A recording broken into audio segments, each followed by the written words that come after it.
Nothing and no one can stop Batman from returning home. The movie event of the year is now for sale on video cassette.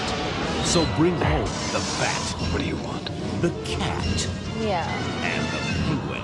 Gotta fly! In the movie Rolling Stone called explosively entertaining, Batman Returns.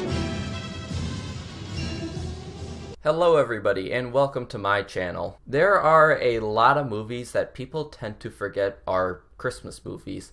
Some of the more popular ones include Gremlins or Die Hard, and Batman Returns is one of those movies. Great idea. Not mine.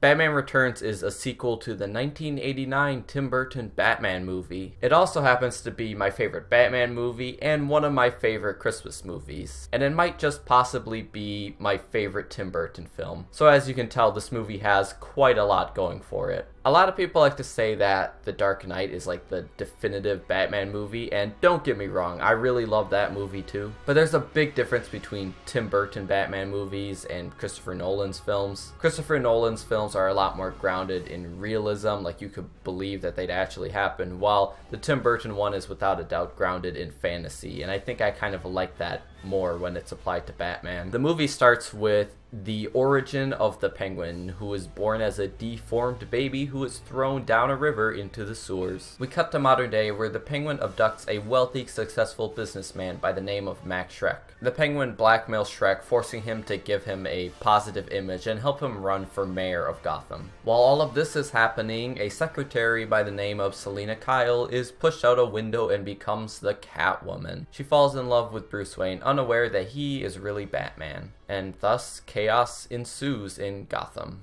Now, my first time seeing this movie was actually during a double feature. It was around Christmas when I was really young. They had A Nightmare Before Christmas and Batman Returns playing back to back. Considering that they are both Tim Burton films and that they're both Christmas related, it actually makes for a surprisingly well thought out double feature. This was also the first live action Batman movie I'd ever seen. I had seen a few of the animated ones before that, but seeing a live action Batman for the first time, especially with that Tim Burton style to it, is an experience. Now, as you can tell from the plot description, this movie is full of villains. All of them have perfect casting. There's Danny DeVito as the Penguin.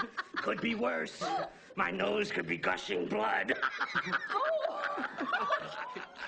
Your nose could be...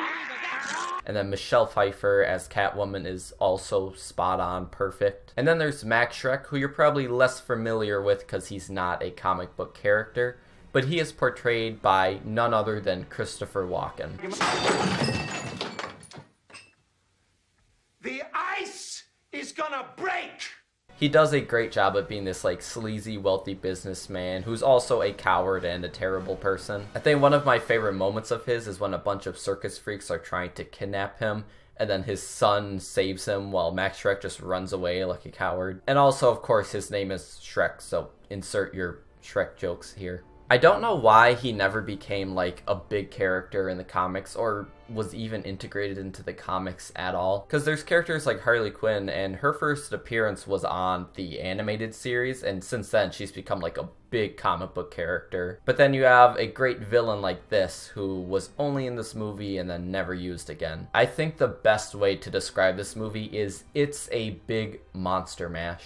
It's a movie that sounds like it would be a huge mess considering just how many villains there are, but they find a way to make it all work out really well. There's not a lot of focus on Batman himself in this movie, but I think that's actually a smart idea as it allows more time for the villains, and we already kind of got Batman's story in the first film. The pacing also works out like in a flow that feels natural and never feels like they're trying to cram too much into one movie. This film is also full of Tim Burton's visual style. Unlike the first film, this time Tim Burton was given full creative control, and it really shows, because if you go back and watch the first movie, yes, there's little bits of Tim Burton style here and there, but it's not very obvious, and you could think that someone else directed it. But I think the second you see all of the visuals in this film, it's fairly obvious that it's a Tim Burton movie. I love that they gave Penguin like the full-on makeup and everything to make him look more creepy and weird. And then the Catwoman costume is amazing. It's my favorite look for Catwoman, just with all the stitches and the leather. I also absolutely love the look of Gotham City itself. I'm sure a lot of it was done with like matte paintings and set pieces, but it definitely looks like something straight out of a comic book, and I love the designs of like the giant statues that are placed everywhere. Burton also changes all of the villains' backstories in this. They're very different than they are in the comics, but they're actually some pretty cool ideas. Like the idea of Penguin being a deformed sewer dweller is actually something I really like. It definitely makes him more of a tragic villain. And then there's Catwoman's transformation, which is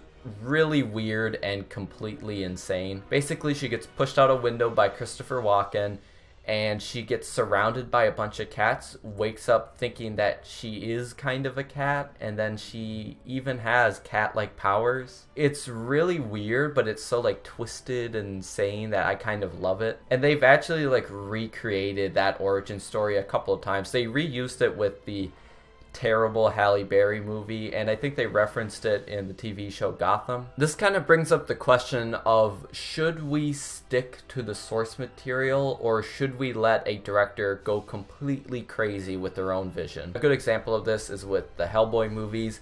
Hellboy 2 is one of my favorite comic book movies, and it's Guillermo del Toro completely doing his own thing separate from the comics. The Sam Raimi Spider-Man movies are another example. They do follow the comics a bit better than something like Hellboy does, but it still has like that Sam Raimi style to it that kind of makes it feel like his own thing. And I think that often comic book movies work a lot better this way because they're letting the director kind of do their vision of what they want the movie to be. But the movie is still borrowing a lot of ideas from comics. One of the ideas that they borrow is the idea of Penguin running for mayor. If you remember in the original 60s Batman show, there was an episode where Penguin runs for mayor and Batman has to run against him in like full costume. They don't have Michael Keaton running for mayor in his full Batman costume in this movie, but they should have. I find this movie to be a perfect combination of like goofy, but also very dark. It has a certain comic book logic to it, feels very fantasy, but at the same time, a lot of the scenes in this feel like they're straight out of a horror movie. Some of the goofy stuff that I really like includes like Penguin's umbrellas.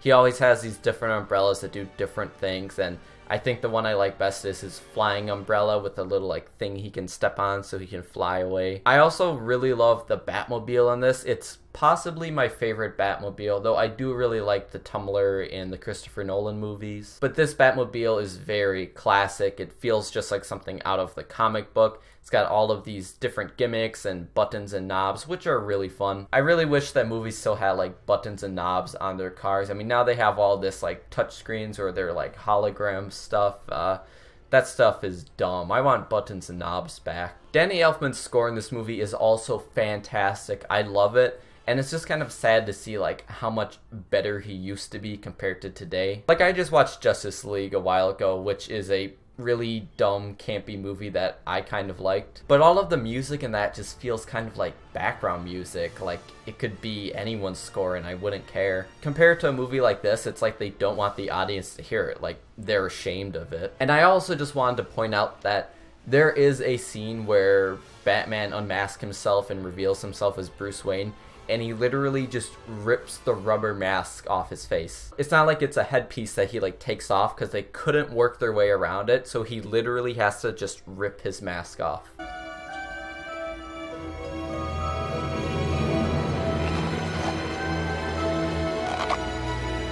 But as much as I loved this movie's dark tone, the dark tone was not well received, despite the movie having good reviews. And this was not the first Batman movie for people to complain about the dark tone, because history would be repeated with Batman v Superman. And because of the complaints about the dark tone, this would be Tim Burton's last Batman movie. However, he did attempt to get a Catwoman script approved at one point, but that never happened, and we ended up with the Halle Berry movie instead.